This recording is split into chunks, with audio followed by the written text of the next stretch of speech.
Hello. You should do what you just did before the camera came on. Good afternoon. Trying to get her to smile. I'm smiling. We're glad you are guys. Ugh. Yep, can't talk. We had lunch and now we're like, Yeah, we need a nap. Yep. Well, welcome back in. We are up to session 2 today, 2 of 3 for our Birds in Bloom sew along. And we're going to have a whole one day of just sewing right along. And I wanted to, for those of you who might just be popping in, we did our 10 a.m. session this morning where Annie, you did the 3D bird wing. You also stitched block A1 and then added the wing to that block, which sounded like an intimidating process, but once you actually see it go together, nice and easy, right? Super simple. Super simple. So here we are in session 2, our 1 p.m. What are we doing now? Now I am going to show you how to trim that block based on where it is in the quilt. I'm going to show you how to pin the blocks together and how and where to sew them to get them all joined together. And then I'm going to show you how to add a one-piece backing. So a lot in store, and hopefully you guys will learn something this morning. Yeah. Okay. All right. And as always, we've got Nina in the comments, and you can give her a ring or shoot her an email with any questions you might have.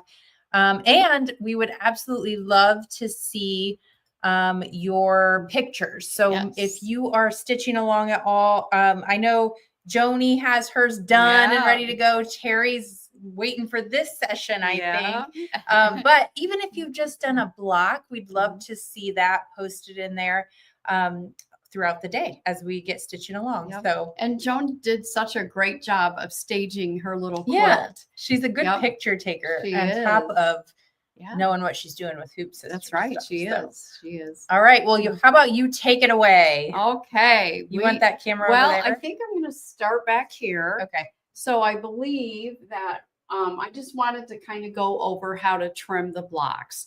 So basically, and this is like a blanket basic thing that goes with all of our blocks.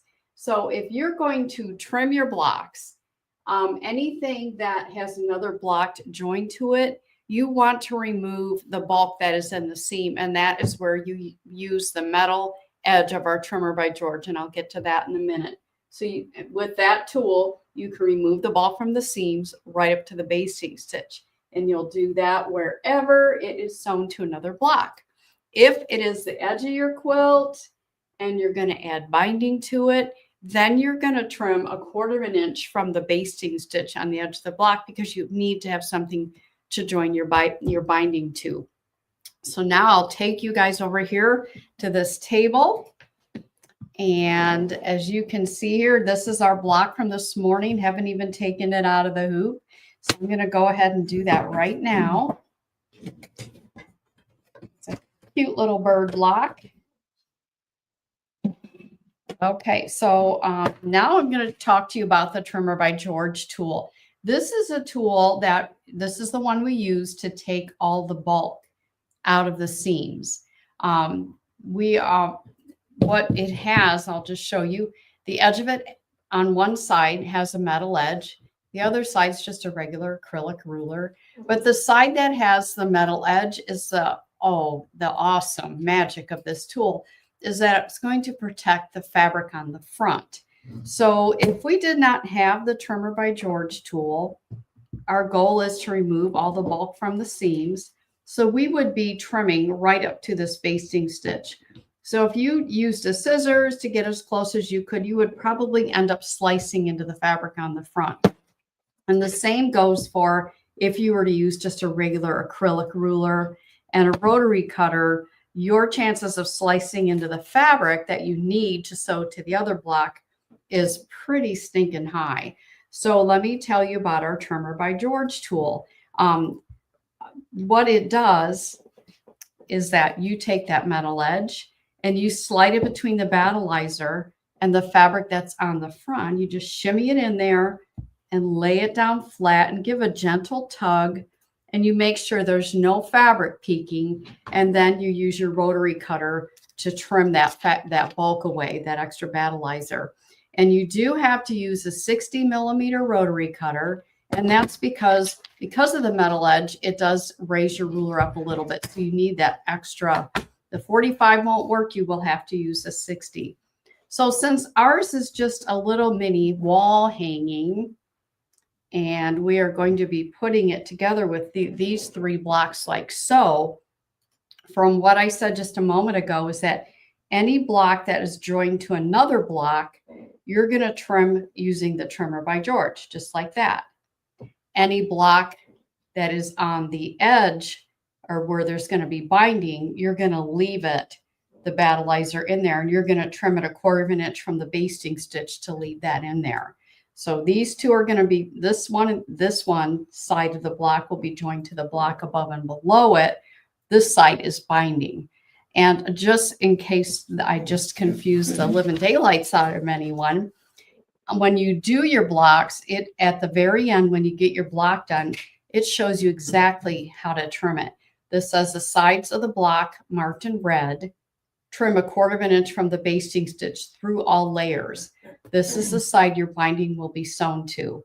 The unmarked sides, right there, use the trimmer by George to remove the bulk from the seams, and then you trim the fabric on the front 1/4 of an inch from the basting stitch. So I'm going to go ahead and do that with this block. So let's look at this block, and where it is in our little miniature wall hanging is they're going to have binding sewn to 3 edges, and only one edge will use the metal part of the trimmer by George. So I'm going to slide these off to the side. And can I just say, Sure. as I'm listening from an outsider's perspective, theirs is going to have binding here and here, Yes. and theirs is not going to Right. have binding here. So Right. ours is a little different just because she's Right. making a smaller version for the live. Right. So you will follow exactly what these instructions say right here.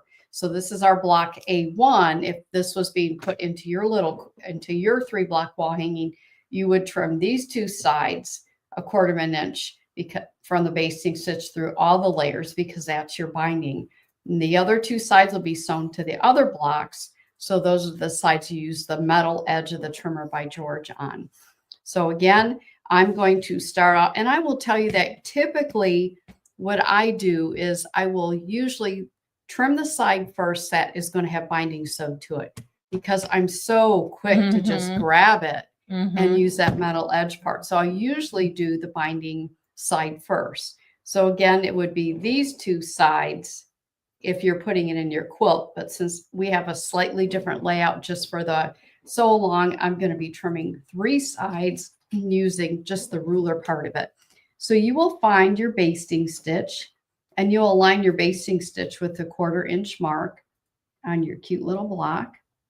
And I will also tell you that sometimes turning it over might make it easier to find it. So I'm going to just flip it over, and I trim that through all layers. And I'm going to trim this side through all layers.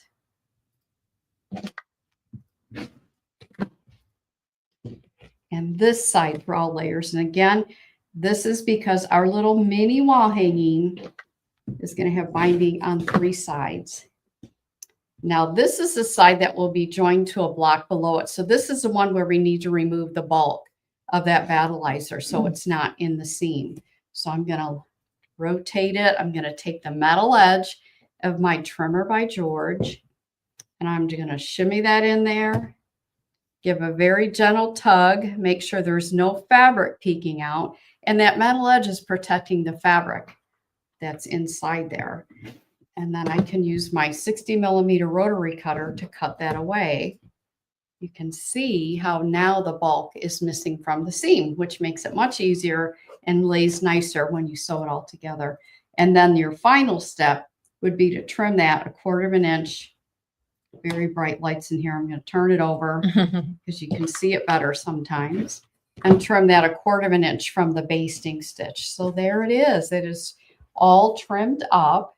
So cute. It is very cute. So then we have these blocks that we're going to sew to it. I'm just going to turn all of these over so you can see how they're trimmed. Okay. So does anyone notice the mistake? This one is the one we just trimmed. This one's the one below it, binding on both sides, joined to another block. So you can see where the bulk was removed. This next block, this is where I went crazy and I trimmed away too many sides with the trimmer by George. And if that happens, it's very, very easy to solve. I'll show you how you can do that. So you would just take a piece of battleizer and trim it 1/4 of an inch. Pretty easy, right? And then you would get some glue and you would just take little dots of glue. We like to use the Roxanne glue temporary basting glue. And then you can just glue it back in there. And once I'll show you when we get to the machine, it will also be stitched down in there. You're also your binding is going to wrap beyond it. So then you will have something that your binding is actually sewn to and wrapped around. But that is what you would do. And because it takes a couple minutes to dry, or you could take it to the iron with like a pressing sheet or a parchment paper and press it dry to get it to dry quicker. I don't have that here in the live room right now. Oh, Terry's loving it. See, Yep. Terry did this. So she was Okay. like, how do I do, right? Perfect. Isn't it, Terry? Yep. And Terry, I'm also going to, after these are joined together, you can also do it after they're joined together. So I'm going to actually do it once they're all joined together. So you could do it before you sew your blocks together or after either one. So now let's talk about pinning your blocks so that you can get ready to sew them together. So you have to look at your blocks and figure out where your match points are. And match points would be like your corners. You want your corners to match up nice and even. You don't want it stitched together like that. You want them to be even. Sometimes some of our quilts have quilting that you maybe need to match up. In this case, we've got this vine that we're going to match up as well. So I'm going to take them and put them right sides together. So we have a technique called the anchor pinning technique. And what I'm going to do is I'm going to put my pin through the very corner of that stitching. And I can check it on the other side to make sure it's where I want it. And then I'm going to put the pin again through the corner on the other block. And then I'm just going to lay those two nice and right sides together. I'm just going to leave that pin out there. Can you see the pin here? Looks wrong, right? It looks wrong. I'm going to just leave it there. And the reason I'm going to leave it there is because if I took it and then I went back through, you could have your blocks shifting in this direction. So, but by leaving that as our anchor pin and then coming back with a second pin, our second pin we're going to put through the seam allowance. We're not going to put through the batting. We're going to put through the seam allowance in the beginning. And then on the other side, we can then bring it back through all those layers that have the battleizer in it. And that keeps it from shifting in this direction. And it also keeps, because we did the anchor pin, keeps it lined up with where it needs to be for our match point. So now I can take this pin out, our anchor pin out, and I'm going to do the same thing over here in this corner. I'm going to make sure I have the basting stitch around there. My pin is right through the perfect corner right there. And again, it's an anchor pin, so it's just going to stick straight out there to hold everything together. And then my other pin is going to go in the seam allowance, and then you can put it back through the battleizer, and then you can remove your anchor pin. And I'm going to do it here also. I'm going to pick one side or the other of that little stem stitch. I'm going to poke it through there. It went all the way through, but I'm going to peek between the layers to make sure it lined up where I needed it to. And then do a little adjusting if you need to. So you're going to make it even with the stem stitch. Whoops, and I missed the basting stitch. So the corner of the stem stitch and also with the basting stitch. Again, that's an anchor pin. It's still there. And then I'm going to take a second pin and again through the seam allowance. And then you can put it back through the battleizer. There you go. So there's that seam. I'm going to actually do this one as well and take them both to the sewing machine. So you can see this again. So again, we're going to take our first anchor pin, put it right through the corner. And then through the corner of the block you're sewing it to. And then that's our anchor pin to keep things from shifting in one direction or another. And then I'm going to take a second pin, and this one stays in here, first through the seam allowance, and then back through the battleizer. And I'm just going to repeat it on this corner. It takes a little time to pin, but is 100% worth it. So then the final pin that stays in there goes through the seam allowance only, and then back through the battleizer. So let me line up my stem stitch now. And I'm peeking in here to make sure that it is lining up where I need it to line up.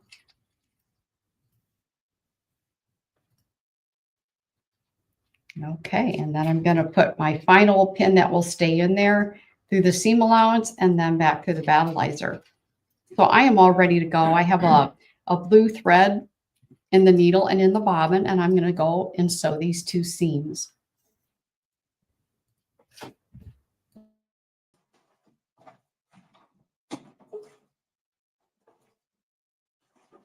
Okay, so at the machine, I have a walking foot, and it's a dual feed walking foot on my machine. So if you have a dual feed on your machine, make sure that your machine is set up to use that dual feed, because some machines will have a button that you might need to push on your machine. And if you don't push that button on the screen, you may just be doing just the feed through the bottom. So just kind of a little FYI here that will help you out tremendously. So now where we are going to stitch,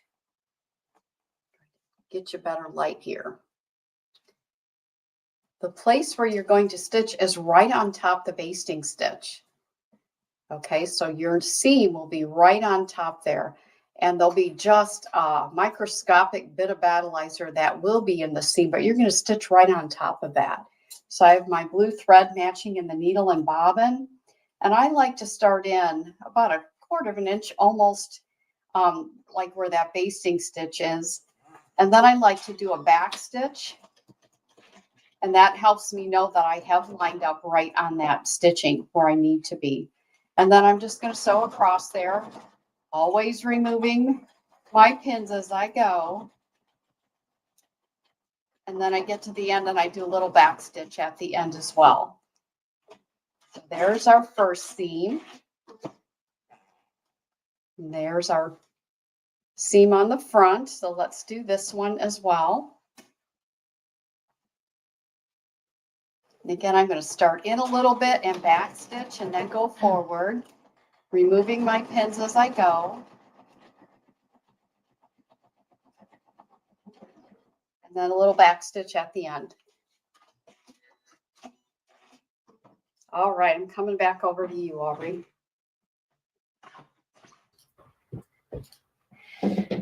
All right, so of course, now you're going to have to press your seams.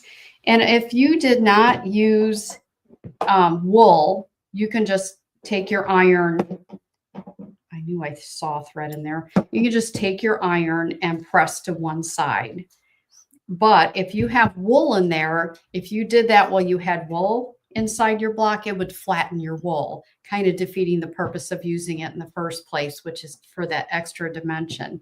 But there's this little tool called a strip stick, and it's flat on one side and rounded on the other. It's a piece of wood, and it's covered and a little bit of padding in there. So if you have used wool, you will definitely want to use this when you press. So you put your seam right over the top of the strip stick, and then you can press your seams to one side. And I always press it from this side and then press it from this side as well. I'm going to do a finger pressing today. There you go. Okay, so let's do that over here too. We do not have an iron here. We do not have an iron here. We are going to pretend that we have pressed this really, really good. Okay, I'm going to press it on this side. All right, so now we have our cute little wall hanging all ready to go, our mini wall hanging. Let me grab our backing fabric. So our backing fabric, this one is going to be huge for this, but that's okay. Whoop, you know what I need to do first? first, this is how you would do. Hopefully not press it with your imaginary iron. Right. If you already have your blocks joined and on the edge you need to fix something like this, you can do it at this point too. So I'm actually going to do that. And this has the tip on this is wonderful. You can just put little dots of glue on there. And I did notice I'm missing something there too at the bottom. So I really messed up that block. And that's okay. This will show you how to fix it. So now I can take my little piece of battleizer and I'll butt up the edges with where we cut, and I'll just simply glue that back in there. Nobody knows but you. Don't we as quilters sometimes point out all our mistakes? But sometimes if you're pointing it out to another quilter, it's a public service, right? You're showing them what not to do or how to fix it. So, and then you would just trim this even. I'm thinking that I may have enough scrap here. Maybe, we'll see, to fill in this area. And I think I can do that. So again, it's just little tiny dots of glue. Boop, boop. Okay. And make sure you wash this out and keep it covered so don't get any glue dried in there. And I'm just going to put the other little pieces of battleizer in there. I'm going to cut this one even. Okay. So isn't that cool how you can use a little glue just to fix your mistake? So again, you will trim with the Trimmer by George metal edge wherever a block is joined to another block, and anything on the outside that has binding sewn to it, you will trim 1/4 inch from the basting stitch. If for some reason you decided you were going to line it instead of doing a binding and line it with the backing, then you would definitely trim all the sides using the metal side of the Trimmer by George. All right, so here we have our little block, our little mini quilt, and this is our backing. So we're going to lay our backing so that the right side is down. And then here we are going to put, I got way too much fabric. And the instructions will tell you what size to cut yours. It's typically about 1 inch. I'm going to just cut this because we don't need all this excess. I guess I didn't measure it before I got ready for today's live. And you're just going to lay it there. If you want to on your cutting table, if you want to tape your backing fabric down, you can to get it nice and taut. But this is a small enough project where you may not need to do that. And then what you're going to do is you can take your pins and you're going to pin and try and aim for like the center of the block. And the reason I say that is because you're going to stitch in the ditch right in this area, right between each of the seams. And so you want to keep your pins towards the middle. If you keep them towards the middle, then they won't get in the way of you doing your stitch in the ditch. Okay, I'm going to pin it, this one right here. Who else wants to make this even this mini wall? Yeah, just for the demo, but it's so cute. All right, we'll stick another pin in there. Okay, now I'm going to, what you're going to do then, since we have our backing and our front on, when we do our stitch in the ditch, we like to use the monopoly invisible thread in the needle and also in the bobbin. And by doing that, I mean, you can't even see that it's been quilted, yet it is quilted and all the layers are held together. Most of your main quilting you want to see is what's stitched out when you made the block. So I did not put wool in here. So you have a couple choices. If you did not put wool in here, you can use the serpentine stitch, or you can just use a straight stitch and stitch in the ditch. If I don't have wool, I just like to do the straight stitch. But if I use wool, it helps all those blocks lay flatter. So keep that in mind that the serpentine stitch is preferred if you have wool inside your block. So I'm going to go to the machine, Aubrey. I'm going to put this thread in the needle and the bobbin and we'll get set up.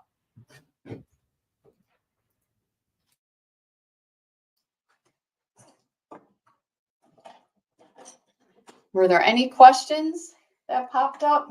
Let's see.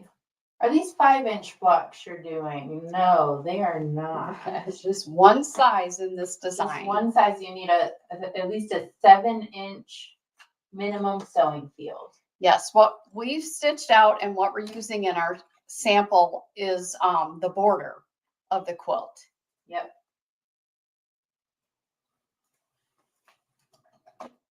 They do look little. Yes, they do. And you could even use a big hoop and stitch multiples in the hoop if you'd like to.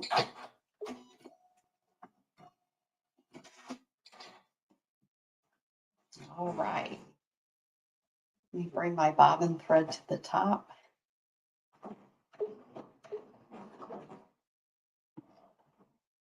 All right, I think I'm ready to roll.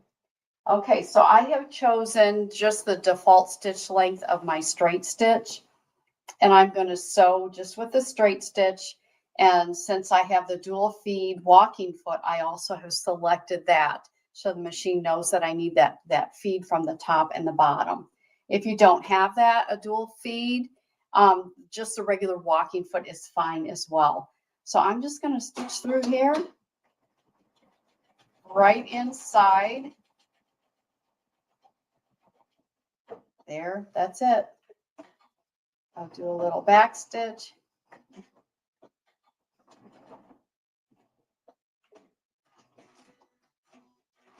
Okay, and then I have one more spot and one more seam to go. Of course, when you get all yours together, you have a lot more seams than just two. But would have been a much longer sew along if we had done an entire quilt. All right, so then the next thing you'll need to do is you need to elongate your straight stitch. If you're using the serpentine to do that because you have wool, then you're going to change to a straight stitch. And within the area where the binding is going to be, just on the outside of your bastings, outside of your basting stitch on your block, you're going to take an elongated straight stitch. Can't talk and chew gum at the same time. And you're just going to stitch inside there just to hold all those layers together. So I'm going to do that next. And I still have the monopoly thread in here. You can use that, or you can use a thread that matches, whichever you want.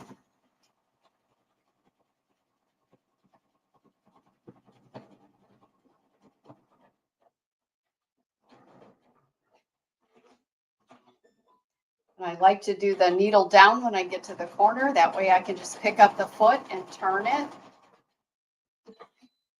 Whoops, I picked it up too quick. Okay.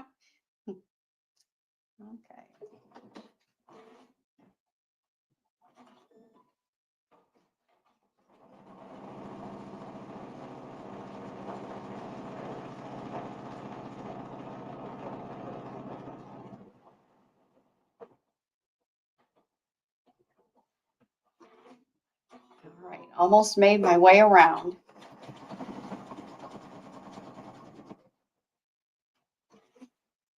Let's see, I went up to right there.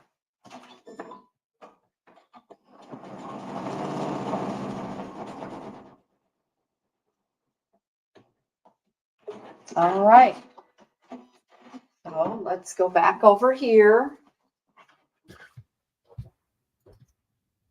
Okay, so we have all our layers sewn together, our blocks joined, layers sewn together. Now I'm going to take these pins out.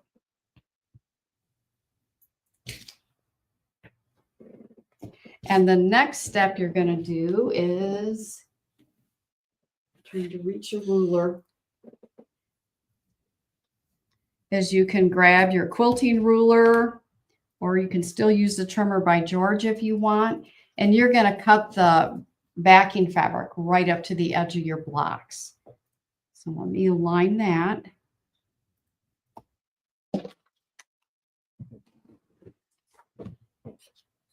Did a little moving on me, kind of scared me. Like, whoops. I feel like you could use the trimmer for that. You could use the trimmer for this, yes. Either one will work. Matter of fact, let's do that. On this Seems side. safer, right? Yeah. Did I scare you? I mean, even the metal edge, couldn't you? I'm just making this up. Yeah, I wouldn't use the metal edge because then you can't see through to line up with the basting stitch underneath there. You need to be able to see through it. So let me just go down here, and I'm lining again the basting stitch from when it stitched the block to the 1/4 inch mark. And do the ends.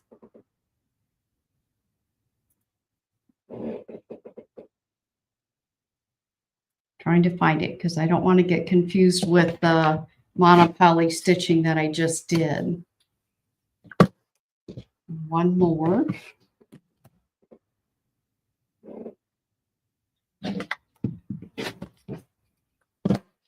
All right, so now it's all trimmed up. You can see where it's been quilted. The next thing would be the sleeve and the binding. Moving right along. Moving right along. So that's all we have for 1 o'clock is this. Then when we come back, we're going to put a faux sleeve right here at the top. Be the shortest sleeve I think I've ever done. Yeah. Very short. You mean wide, like in Wide, terms yes, of width? this Yeah, way. Yeah. This is the skinniest quilt ever. It's so cute though. It's a good demonstration one. So we will add the sleeve when we come back at 3 o'clock. And then that'll be the end of our sew along. So I have a quick question before we sign off from Miriam. She said, how far in from the edge of the fabric do you sew all around? you know, I just sewed right outside the basting stitch from the block when it was in the hoop. Just right outside there. All right. You could Okay. sew on it if you want to, or just outside it, either one. All right. So next time when we pop in here, we are moving on to the 3rd and final session, which is adding the sleeve, which we've got a cool way to do it. We do have a cool way. No hand stitching. So that sounds pretty good to me. How about Yeah, you guys? sounds good to me too. So the Loretta, the design is on our website. It's hoopsisters.com.